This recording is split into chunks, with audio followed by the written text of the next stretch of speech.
Gəncə çayın bugünkü ekoloji vəziyyəti şəhər əhalisini narahat etməyə bilməz. Bura atılan zibil tullantıları torpağı çirkləndirir. Xüsusən isti vaxtlarda buxarlanma nəticəsində vərəm və bu kimi ağır xəstəliklərin törənmə təhlükəsini artırır. Sahil boyu yaşıllıqların az olması çayın yatağını yuyulub eroziya uğramasına səbəb olur. Buna görə də çaylar ətrafı yaşıllıqların rolu böyükdür. Onlar şəhərin ekoloji vəziyyətini yaxşılaşdırır, havada olan mikrobları neytrallaşdırır. Çay qırağı ekoloji vəziyyət qənaət baxış deyil. Ona görə ağaçları qırıblar. Ağaçlar havaya həddindən artıq nisbi nəmlik buraxır.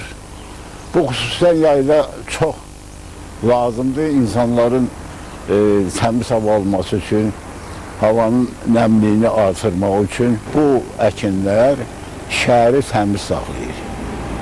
Ona görə təmiz saxlayır ki, külək vasitəsilə şəhərdə olan tozu həmişə çaya tökür.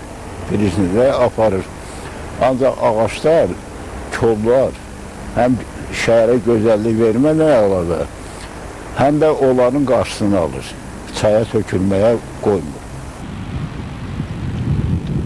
Qeyd edək ki, Gəncə çayın ətrafında olan müxtəlif özəl obyektləri, sahilyanı boyu uzanan bazarlar, məşhur qatır Məmməd yarmarkası vəziyyəti daha da çətinləşdirir. Bəs şəhərimizdə aparılan abadlıq bərpa işləri Gəncə çayın sahil yanını da əhatə edəcəkmi?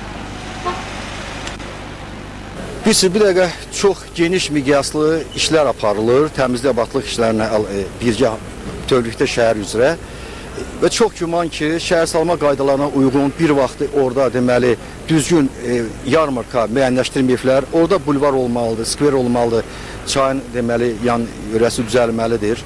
İndi o istiqamətdə müəyyən layihələr var və müəyyən deməli o fikirlər var. O da bu yaxın gələcək hesab edirəm. Bu tədbir başa çatdıqdan sonra ikinci mərhələ kimi biz deməli çayın kənarı hissəsinin abadlaşdırılması məsələsinə baxacağıq. İnanmaq istəyirdik ki, Prezidentin göstərişi ilə aparılan abadlıq işləri Gəncə çayın sahillərində də öz əksini tapacaqdır.